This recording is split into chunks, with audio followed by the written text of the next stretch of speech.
Judge Silas Thorne spent 30 years building a wall of laws to keep the world safe. This is the moment the most honest man in Washington became the most dangerous liar in the world. Judge Silas Thorne sat in his high-backed leather chair, the scent of old paper and expensive scotch filling the study of his Georgetown townhouse. At 65, his face was a map of the American legal system, etched with the lines of thousand-page briefs and the gravity of life-altering sentences. He was known as the Iron Scale, a man who believed the law was a divine architecture that kept the chaos of human nature at bay. Tonight, the chaos knocked on his door. A man sat across from him, shadows obscuring his features. He called himself the architect. He hadn't broken in, he had simply appeared as if the darkness had coalesced into a suit and a tie. On the desk between them lay a tablet. Its screen displayed a live feed of two separate locations.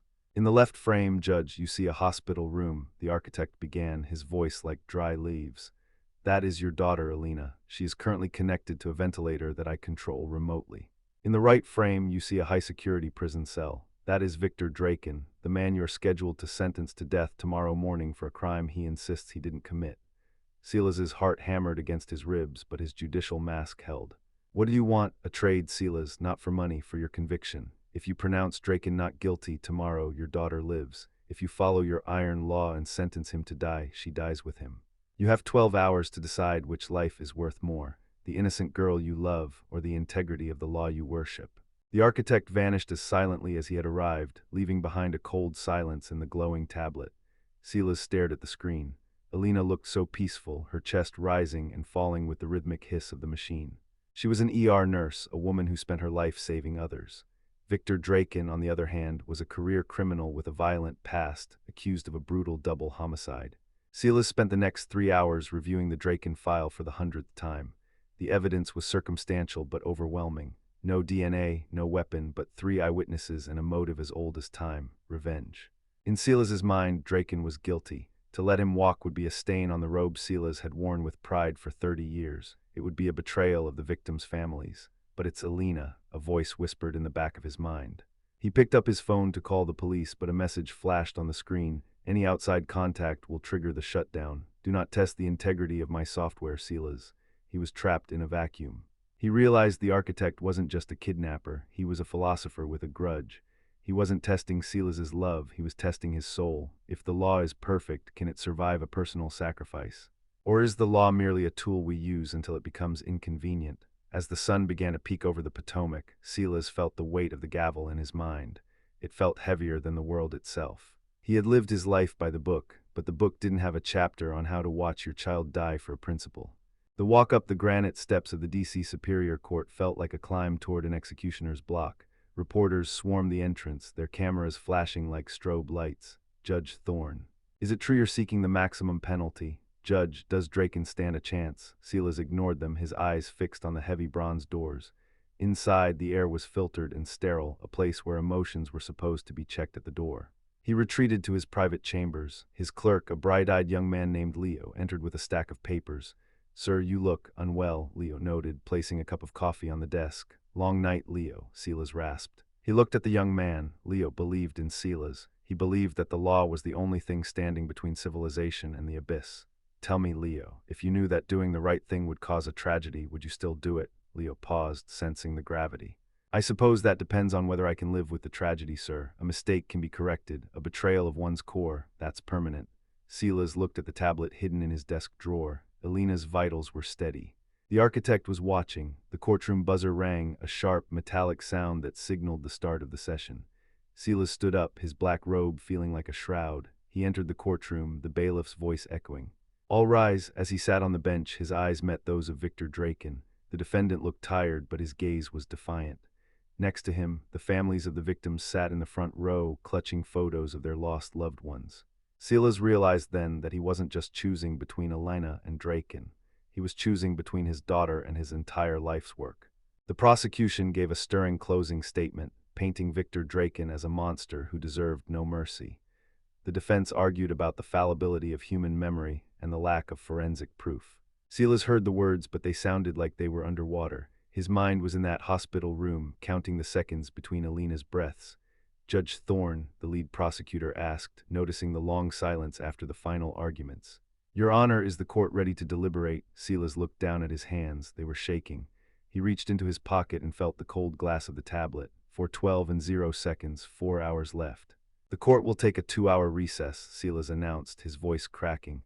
I will return with my ruling at noon. He retreated to his chambers and locked the door. He turned on the tablet. A new message appeared.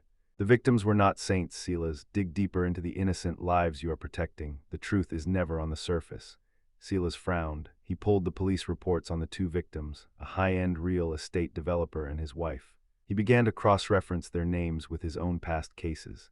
His blood ran cold. 5 years ago, Silas had presided over a civil suit involving that same developer. He had ruled in the man's favor, a ruling that had effectively bankrupted a small construction firm. He looked at the name of the firm's owner, Marcus Reed. Reed was the architect. The man wasn't just testing Silas. This was a long-game vendetta. Reed had lost his business, his reputation, and eventually his family due to Silas's iron ruling. He wanted Silas to feel the crushing weight of a legal system that favored the strong over the right. This wasn't a choice, it was a mirror. Silas realized the trap was far more intricate than a simple trade. If he saved Alina by freeing Draken, he was admitting that the law could be bought with blood. If he sentenced Draken, he was confirming Reed's belief that Silas was a heartless machine. Either way, Reed won. He picked up the phone. This time he didn't call the police. He called an old contact from his days as a federal prosecutor, a man named Miller who specialized in invisible problems. I need a location on a high-frequency transmitter, Silas whispered, and I need it without a digital footprint. That's a tall order, Silas, especially for a man on the bench, Miller replied. What's the stakes? Everything. As Miller went to work, Silas sat back and stared at the screen. He watched Victor Draken in his cell. The man was reading a worn paperback book. He didn't look like a killer in that moment. He looked like a man who had accepted his fate. Silas began to wonder, was Draken actually innocent? Had Reed framed Draken just to put Silas in this position? Or was Draken just a convenient pawn? His phone buzzed. A map appeared. The signal was coming from a warehouse district near the docks, but there was a catch. The signal was bouncing off the hospital's own internal network. The architect was inside the building where Alina lay. Silas checked his watch. 1:45 and 0 seconds. He couldn't wait for Miller to find the exact room. He had to make a move. He left the courthouse through a basement exit, avoiding the press. As he drove toward the hospital, the moral weight shifted. He was no longer just a judge. He was a father with a scalpel, ready to cut the cancer out of his life. But he knew that once a judge leaves the bench to take the law into his own hands, the robe can never be worn again. St. Jude's Hospital was a sprawling complex of glass and white tile, a place designed for healing that now felt like a high-stakes chessboard. Silas entered through the emergency bay, his heart hammering. He knew Reed was watching the feeds. He had to be subtle. He made his way toward the ICU on the 4th floor. Every nurse's cart, every janitor in the hallway felt like a potential threat. He reached Alina's room. She looked smaller than he remembered, swallowed by the white sheets and the hum of the machinery. I'm here, Alina, he whispered, leaning over her. Suddenly, the monitor next to her bed flickered. The heart rate graph vanished, replaced by a text box. You're early, Silas, and you're not in court. The gavel is in the room. Look behind the oxygen tank. Silas reached behind the heavy metal cylinder. Taped to the wall was a small, black box with a blinking red light. It was a secondary trigger, a physical fail-safe. If he tried to move her, or if he tried to disconnect the remote link, the box would release a lethal dose of potassium chloride directly into her IV line. You can't save her with a gun or a bribe, Silas, a voice said from the doorway. Silas spun around. It was Marcus Reed, but he wasn't a monster. He was a man who looked exhausted, his eyes rimmed with red. He was holding a remote control. You ruined my life because you followed a rule that didn't account for human suffering, Reed said. Now you have 30 minutes. The court is waiting.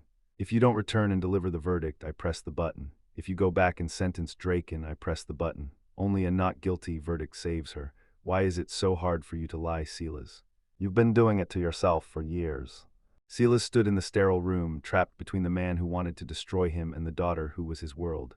Why Victor Draken? Silas asked, his voice low. Why choose him for your play? Reed smiled bitterly. Because he is guilty, Silas. He did kill those people. I made sure of it. I gave him the gun. I gave him the motive. I wanted to see if the great Silas Thorne would release a known murderer into the streets just to save his own flesh and blood. I wanted to see the iron scale tip. The revelation was a physical blow. If Silas freed Draken, he wasn't just making a mistake. He was knowingly releasing a killer who would likely strike again. The blood of Draken's next victim would be on Silas's hands, but if he didn't, Alina's blood would be on them now. You're a monster, Silas hissed. No, Reed replied. I'm the consequence. You sat on your high bench and played God with people's lives without ever feeling the sting of the thorns. Today you feel them. Silas looked at Alina. She was innocent. She had done nothing but good. Was her life worth more than the abstract concept of justice? Most people would say yes, but Silas wasn't most people. He was the guardian of the barrier. If the guardian fails, the city falls. I have to go back, Silas said, his voice cold. To save her or to kill him. To do my job, Silas said. He turned and walked out of the room, not looking back. He had 20 minutes to get to the courthouse. In his mind, a third option was forming, a desperate, narrow path that required him to break every rule he had ever lived by. The courtroom was packed. The silence was absolute as Silas Thorne walked to the bench. He didn't look like a man who had been through a war. He looked like stone. He sat down and adjusted his glasses. In the matter of the people versus Victor Draken, Silas began, his voice echoing in the rafters. This court has reviewed the evidence. The law requires proof beyond a reasonable doubt. It requires an unwavering adherence to the facts presented. He looked at Marcus Reed, who was sitting in the back row, his finger resting on the button in his pocket. He looked at Victor Draken, who smirked, sensing a victory. However, Silas continued, the law also recognizes the existence of extraordinary circumstances. Before I deliver my verdict, I have a statement for the record. Silas took a deep breath. The integrity of this court has been compromised, not by the defendant, but by a third party who has attempted to coerce this ruling. To yield to such coercion is to end the rule of law. To ignore it is to invite a tragedy. Therefore, I am not here to rule on Victor Draken. The room erupted in whispers. The bailiff called for order. I am here to confess, Silas said, his voice rising. I am here to admit that 5 years ago in the case of Reed versus Sterling, I committed judicial misconduct. I allowed personal bias and political pressure to influence a ruling that destroyed an innocent man's life. That man is in this room today. He pointed directly at Marcus Reed, and he is currently holding my daughter hostage in an ICU ward. I am resigning my position, effective immediately. And as my final act, I am declaring a mistrial for Victor Draken based on the tampering of this very proceedings. By declaring a mistrial and admitting to past misconduct, Silas had effectively neutralized Reed's leverage. A mistrial meant Draken stayed in custody until a new trial could be arranged with a different judge. It didn't free the killer, but it also didn't sentence him. Most importantly, it moved the conflict from a private game into the public eye. Officers, arrest that man, Silas commanded, pointing at Marcus Reed. Reed froze. He hadn't expected Silas to destroy his own career. He hadn't expected the iron scale to break himself rather than bend. As the police moved toward him, Reed looked at the button. He had 2 seconds. If he pressed it, Alina died, but he would be a murderer in front of 100 witnesses. Do it, Marcus, Silas said, leaning over the bench, his eyes burning. Kill an innocent girl to prove that I'm a bad man. Prove that you're exactly what you hate. Reed's hand trembled. The thirst for vengeance clashed with the reality of the act. He wasn't a killer. He was a victim who had lost his way. The police tackled him to the floor, wresting the remote from his hand. Silas collapsed into his chair, the adrenaline leaving him. He grabbed his phone. Miller, get the doctors, check the IV. Now, minutes felt like hours. Then the text came, box secured, signal jammed, she's safe, Silas, she's breathing on her own. Silas closed his eyes, a single tear escaping. He had saved his daughter. He had kept a killer behind bars for now. He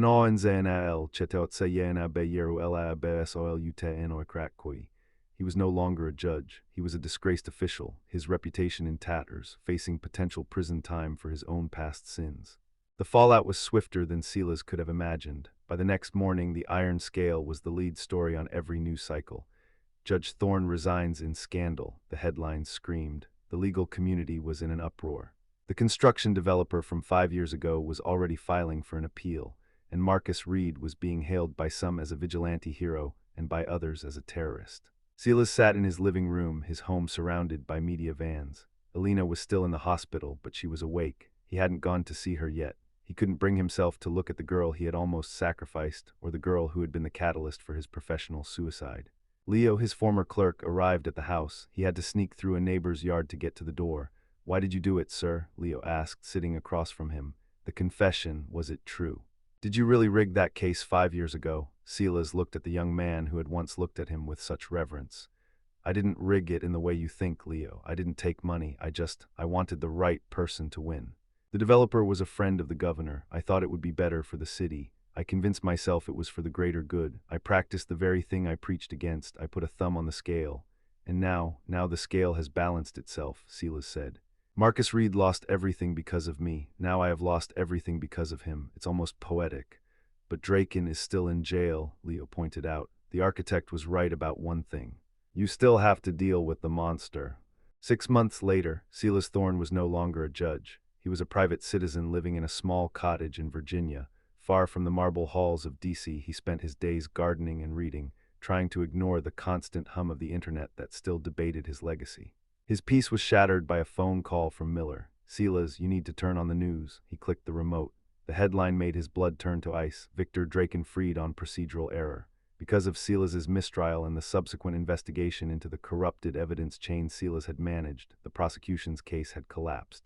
A new judge had ruled that Draken's rights had been violated so severely that a retrial was impossible. Draken was out, and the first thing he did was give an interview on the courthouse steps, smiling at the cameras. I want to thank Silas Thorne, Draken had said, his voice dripping with irony. Without his honesty, I wouldn't be here today. Silas felt a cold dread. He had broken the law to save his daughter, and in doing so, he had handed a weapon back to a killer. He looked at the photo of Alina on the mantel. She was back at work, but she was different, sharper, more cautious. He's going to come for me, isn't he? Silas asked. No, Miller replied. He's not going to come for you. That would be too simple. He's going to go for the people you protected. He's going to prove that your sacrifice was for nothing.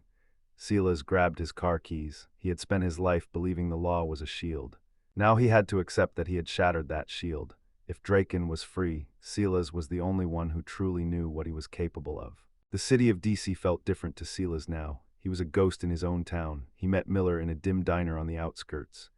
Draken was spotted at a club in Adams Morgan, Miller said, sliding a folder across the table. He's already reconnecting with his old crew, but there's something else. Marcus Reed. He was released from psychiatric hold yesterday. Silas frowned. Reed, I thought he was facing 10 years for the kidnapping. He took a plea deal. Suspended sentence in exchange for testifying against the developer you protected 5 years ago. He's a free man, Silas, broken but free. Silas realized the board had been reset. Draken was out for blood. Reed was out for closure, and Silas was caught in the middle. I need to find Reed, Silas said. He's the only one who knows the connection between Draken and the original motive. If I can prove they were working together from the start, I can get Draken back behind bars. And if they weren't, Miller asked, what if Reed was just a victim and Draken is just a predator? Then I'll have to do what the law couldn't, Silas said, his voice devoid of emotion. He drove to Reed's last known address, a dilapidated apartment building. He climbed the stairs, the smell of cabbage and old carpet filling his lungs. He knocked on the door of 4 billion. The door opened a crack. Marcus Reed looked like a man who had been hollowed out. He didn't look angry anymore. He looked terrified. Go away, Silas, Reed whispered. You've done enough. Draken is out, Marcus, Silas said. Reed's eyes widened. He let Silas inside. The room was filled with clippings of the trial. He's coming for me, isn't he? He knows I was the one who pushed you. He knows I'm the reason his trial was ruined. He's coming for both of us, Silas corrected. He looked at Reed. This was the man who had threatened to kill Alina. But in the strange geometry of their lives, they were now the only two people who understood the threat. Draken isn't just a killer, Reed said, his voice shaking. He's an asset, the developer, the one you protected. He wasn't just a friend of the governor, he was the money behind Draken's operation. They used Draken to clear properties for redevelopment. That double homicide, it wasn't revenge, it was a business transaction. Silas felt a wave of nausea. His judicial misconduct 5 years ago hadn't just bankrupted a firm. It had protected a corporate-sponsored hitman. If we can find the ledgers, Silas said, we can bring the whole house down. The developer, Draken, everyone. The ledgers are in a safe house in Virginia, Reed said. But Draken is already there. He knows they're the only thing that can put him back in. Suddenly, the window of the apartment shattered. A flashbang grenade bounced across the floor, blinding them with white light. Silas dove behind a sofa, his ears ringing. He heard the heavy thud of tactical boots. Draken's men weren't playing games. They weren't here to talk. They were here to sanitize the loose ends. Reed, get to the bathroom, Silas shouted. He drew a small handgun, one he had bought legally after his resignation. He had spent 30 years wielding a gavel, but he found that the grip of a pistol felt strangely familiar. He fired 2 shots at the door as it splintered. A man in a balaclava fell. Silas grabbed Reed by the collar and pulled him toward the fire escape. They scrambled down into the alleyway just as the apartment exploded into flames.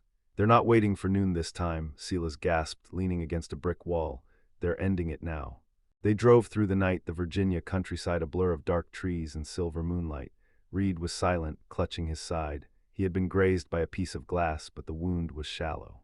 Why are you doing this, Silas? Reed asked. You could have just stayed in your cottage. You don't owe me anything. In fact, I tried to kill your daughter. I'm not doing it for you, Silas said, his eyes on the road.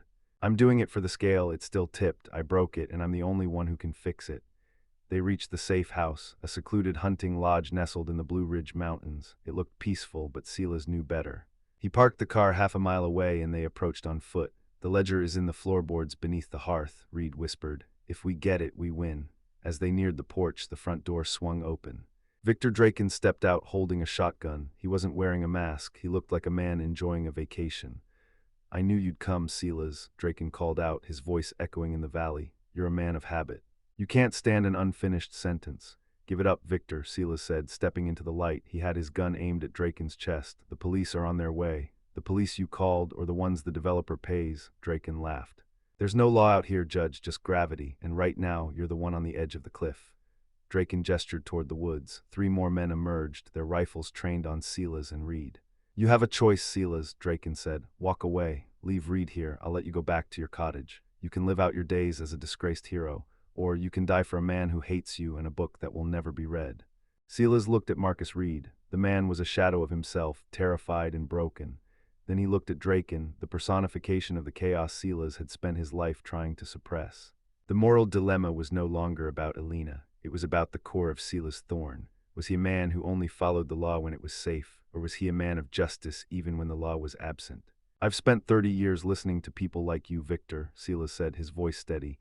They all think they're smarter than the system. They all think they're the exception, but they all end up the same way. And how is that? Draken sneered. Redacted, Silas said. In a split second, Silas didn't fire at Draken. He fired at the gas lantern hanging on the porch. The glass shattered and the fuel ignited, turning the porch into a wall of fire. The sudden light blinded the snipers in the woods. Run, Reed, Silas screamed. He tackled Draken, the 2 men tumbling off the porch and into the dirt. They grappled for the shotgun. Silas felt a sharp pain in his shoulder as Draken's knife found its mark, but he didn't let go. He used Draken's own momentum to slam him against a stone well. Draken gasped, the wind knocked out of him. Silas pinned him down, the pistol pressed against Draken's forehead.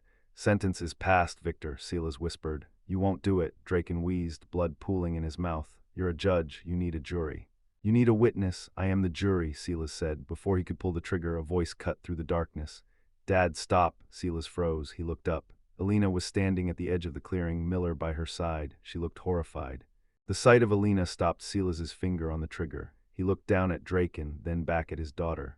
The cycle was repeating itself. He had almost become the very thing he had destroyed his life to stop. He's a killer, Alina, Silas said, his voice cracking. If I let him go, he'll never stop. Then let the system handle him, Alina cried. If you kill him now, you're not a judge. You're just another murderer in the woods. You'll never be able to look at me again. Draken chuckled, sensing the shift. Listen to the girl, Silas. She's got more sense than you. Silas looked at the gun in his hand. It felt like a mountain. He realized that if he killed Draken here, he would be finishing the architect's work. He would be proving that there is no justice, only power. He slowly lowered the weapon. Miller, secure him, Silas commanded, his voice hollow. As Miller moved in to cuff Draken, Reed emerged from the burning house, clutching a soot-stained ledger. I got it, Silas, I got everything. The police, the real police, led by a contact Miller had vetted, arrived 10 minutes later. Draken was led away in silence. The developer's house of cards was about to fall. But as Silas sat on the back of an ambulance, a blanket draped over his shoulders, he didn't feel like a winner.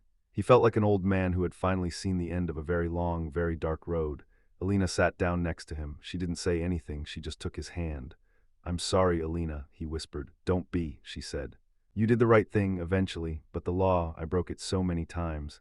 The law is a tool, Dad, she said, but justice is a choice. You chose us, and then you chose the truth. I can live with that.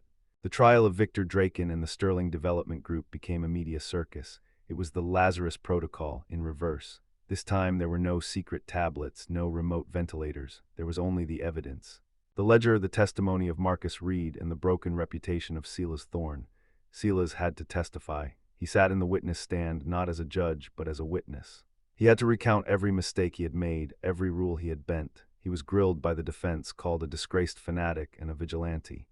Did you, or did you not, commit judicial misconduct 5 years ago? The defense attorney barked.